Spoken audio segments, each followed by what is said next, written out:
sa Wakra. Nandito kami sa Suk Wakra. Mamimingwit daw si Pre. Mamimingwit na wala. Nagpe-prepare na siya. Mamimingwit kami guys, pero walang dagat, mahangin. Tamang trip lang guys.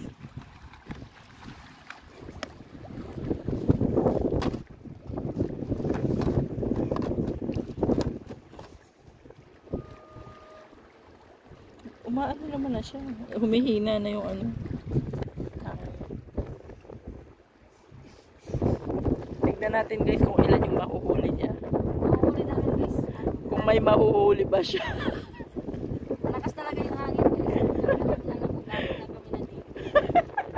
Hindi namin nakakasal kasi matagal na namin plano to guys.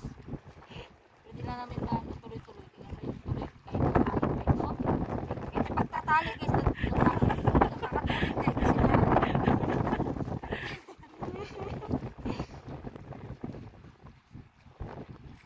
Alas 3 kami nandito guys. Balik kayo guys.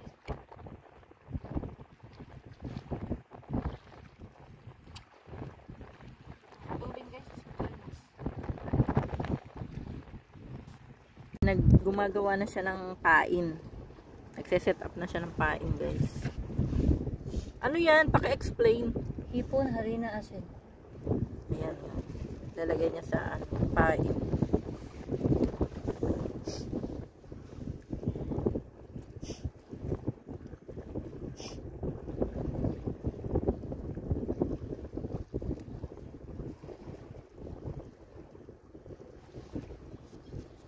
Okay.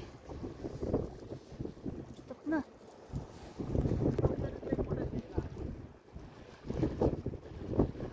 Makakakain lang yan, bro. Guys, ilalagay na niya yung pamingwit. Oops. Yan. Magpipishing guys. Good luck sa ano. Sana may mahuli siya.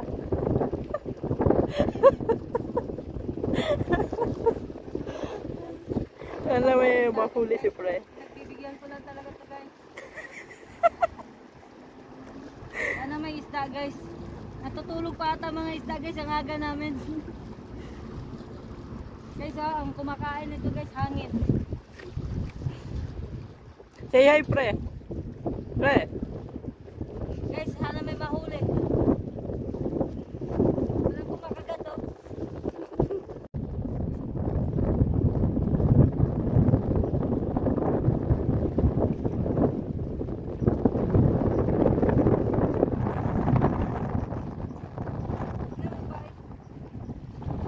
Bakit? Wala.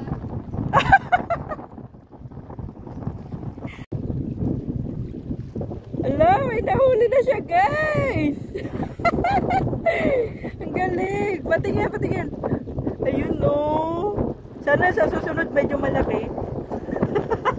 Congrats. Nasa ano dito mga tubig.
naman siya pangalawang huli, guys.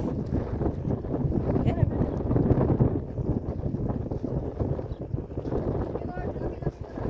Tingin daw.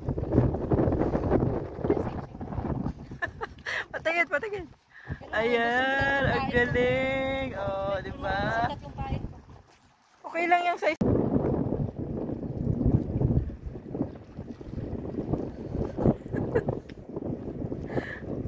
Ayan yung bagong way na pangingisda. Lumalakad na sa tubig.